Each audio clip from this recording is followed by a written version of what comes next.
Buenos días, hoy estamos aquí para hablar, clasificar y saber más sobre los artrópodos, un proyecto realizado de nuestro centro, Elías Pedro Antonio Alarcón. Para comenzar vamos a explicar las principales características de los artrópodos. Poseen simetría bilateral, su cuerpo está dividido en cabeza, tórax y abdomen. Cuando la cabeza se encuentra fusionada con el tórax se denomina cefalotórax. Poseen exoesqueleto y crecen mediante mudas. En el siguiente esquema podemos ver el filo artrópodo, que se subdivide en tres subfilos: quelicerados, crustáceos y unirramios. Quelicerados, a su vez, se subdivide en dos clases: arácnidos y escorpiónidos, crustáceos en malacostráceos y unirramios en miriápodos e insectos. En insectos profundizaremos un poco más porque son los que más hemos encontrado en nuestro huerto. A continuación, Victoria nos va a explicar quelicerados. Yo voy a explicar los quelicerados. Dentro de quelicerados tenemos arácnidos, escorpiones y ácaros. Dentro de los arácnidos tenemos la araña. Esta araña es de nuestro huerto. Las arañas son depredadoras y producen un material para cazar a sus presas. Este material es un fluido que se solidifica al contactar con el aire, produciendo unas fibras de seda que son las que cazan a las presas. Otro ejemplo de arácnidos son las tarántulas y los opiliones. Ahora voy a explicar los escorpiones. Los escorpiones tienen 8 patas y una cola muy larga con un aguijón lleno de veneno. Una cuarta parte de ellos tienen un veneno tan potente que es capaz de matar a un ser humano, por eso se les considera seres temidos. Este es un ejemplo de un pseudoescorpión encontrado en nuestro huerto. Se diferencia del escorpión en que no tiene cola. Ahora voy a explicar los ácaros.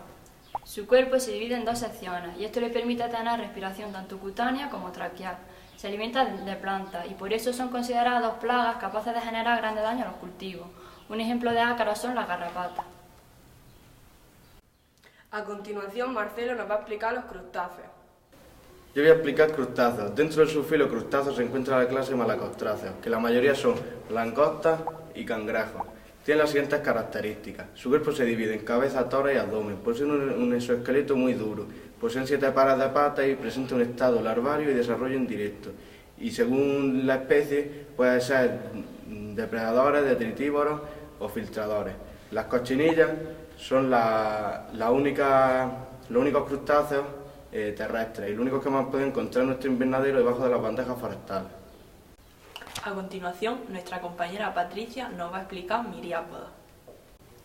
Yo voy a explicar miriápodos, que tienen el cuerpo dividido en cabeza y tronco, y hay dos clases: quilópodos, que son los 100 pies, son carnívoros y venenosos, y tienen un par de patas en cada segmento. Y los diplópodos, 1000 pies, que se alimentan de material vegetal y tienen 2 pares de patas en cada segmento. Estas dos fotos de aquí son de un taller que hicimos de artrópodos en nuestro instituto, y este 100 pies lo hemos encontrado en nuestra compostela.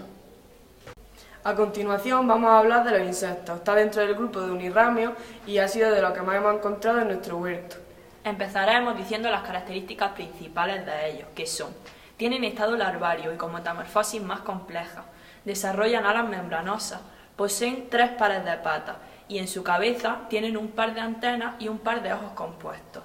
La clasificación de los insectos se hace dependiendo del número de alas y de su tipo, y se dividen en asterigotos, que son los insectos primitivos y que no tienen alas, y pterigotos, insectos con alas y que se desarrollan mediante metamorfosis. Y a su vez se dividen en exopterigotos y endopterigotos, que nos lo van a explicar a continuación nuestros compañeros.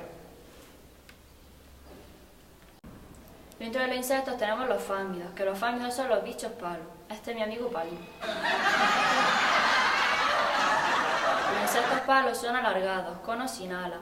Se alimentan de arbustos y árboles en los que viven, y su mayor actividad es durante la noche, ya que de día se esconden de sus presas. Dentro de los insectos tenemos los hemísteros. Los hemísteros son las chinches. Estas son unas chinches encontradas en nuestro huerto. Las chinches parásitas se alimentan de la sangre de los seres humanos, pero estas se alimentan de la savia de las plantas. Su mayor actividad es también durante la noche y viven en climas templados de todo el mundo. ¿No habrá aplastado uno? ¡Que huele muy mal!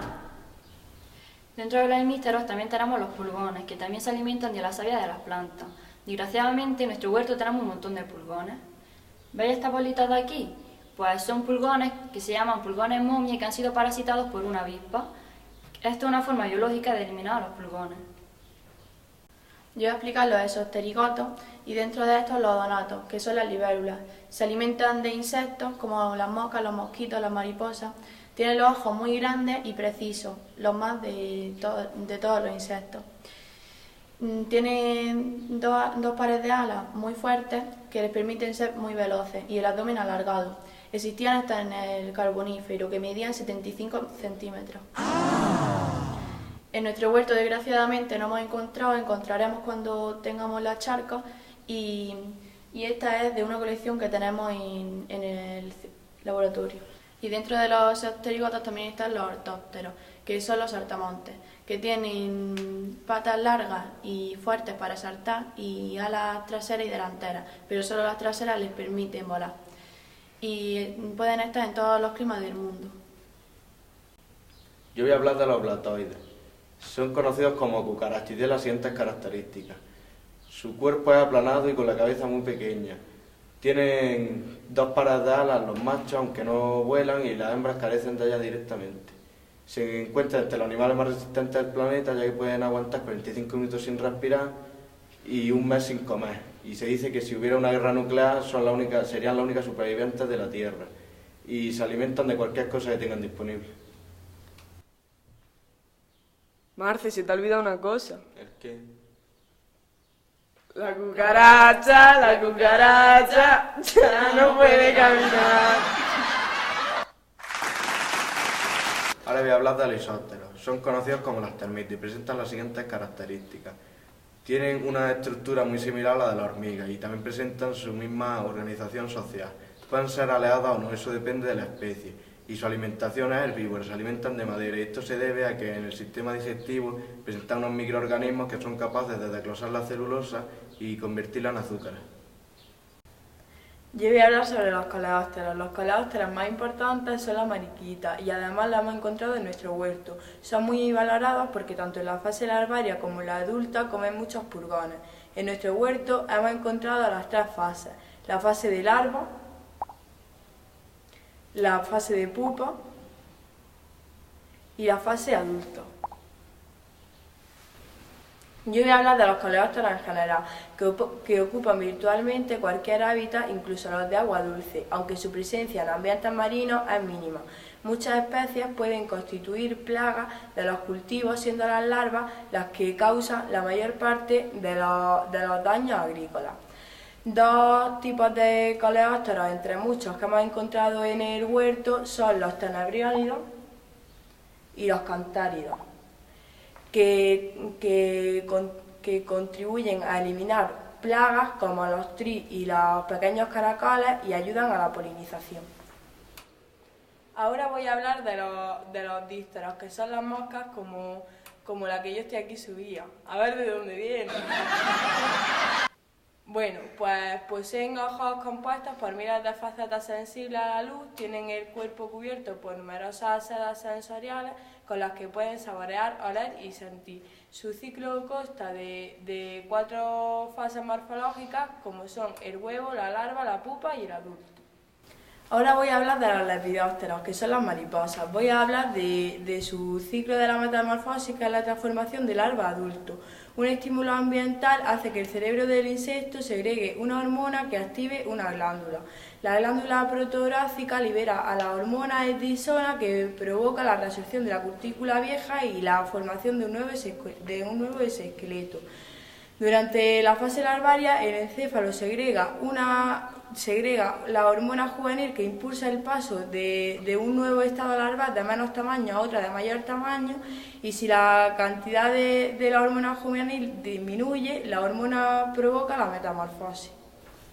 Ahora voy a hablar de los himenópteros, como son las abejas y la hormiga.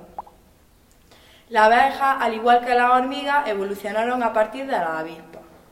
La abeja. Los antepasados de la abeja eran depredadores de insectos. Están adaptados para alimentarse de polen y néctar. Una especie de abeja es un insecto social que vive en enjambres, formadas por 3 clases de individuos: las reinas, las obreras y los zánganos, pero la mayoría de especies son solitarias. Las hormigas forman colonias u hormigueros. Estas grandes colonias consisten sobre todo en hembras estériles sin alas y otros grupos especializados. Las colonias de hormigas también cuentan con algunos machos fértiles y una o varias hembras fértiles llamadas reinas. En el huerto, cuando hay varios purgones, pues aparecen más hormigas porque las hormigas se sienten atraídas por la melaza que se excreta de los purgones. Bueno, y hasta aquí la clasificación de los artrópodos. Espero que os haya gustado un montón. La cucaracha ya no puede caminar. ¡Adiós! Adiós.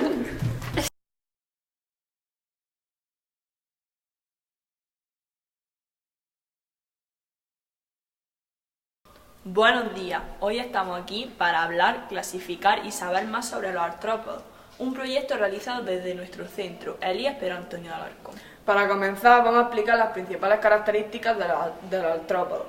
Pues... Artrópodo. Voy a hablar de los platoides, son cucarachas. ¿De qué se ríe? Ahora voy a hablar de los